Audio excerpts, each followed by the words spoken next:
ഈനാട് group എംഡിയും Ramoji film city സ്ഥാപകനുമായ റാമോജി റാവു അന്തരിച്ചു. ശ്വാസകോശ സംബന്ധമായ അസുഖത്തെ തുടർന്ന് ഹൈദരാബാദിലെ സ്വകാര്യ ആശുപത്രിയിൽ ചികിത്സയിലിരിക്കെയാണ് അന്ത്യം.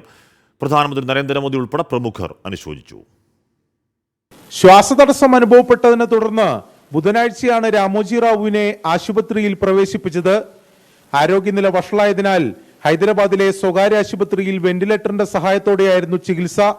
ഇന്ന് പുലർച്ചെ 5 മണിയോടെ മരിച്ചു. ആരോഗ്യ പ്രശ്നങ്ങളെ തുടർന്ന് കഴിഞ്ഞ കുറച്ചു കാലമായി അദ്ദേഹം ഹൈദരാബാദിലെ വീട്ടിൽ വിശ്രമത്തിലായിരുന്നു. 2 വർഷം മുമ്പാണ് അർബുദ രോഗത്തെ അതിജീവിച്ച് രാമോജി റാവു ജീവിതത്തിലേക്ക് തിരിച്ചു വന്നത്. ഫിലിം സിറ്റിയിൽ പൊതുദർശനത്തിന് വെച്ച മൃതദേഹത്തിൽ അന്തിമോപചാരം അർപ്പിക്കാൻ മാധ്യമ, സിനിമ, രാഷ്ട്രീയ രംഗത്തെ പ്രമുഖർ ഉൾപ്പെടെ നിരവധി പേരാണ് എത്തുന്നത്. ഫിലിം സിറ്റിയിൽ നാളെ രാവിലെ പൂർണ്ണ ഔദ്യോഗിക ബഹുമതികളോടെ സംസ്കാര ചടങ്ങുകൾ നടക്കും. 24 ബംഗളൂരു.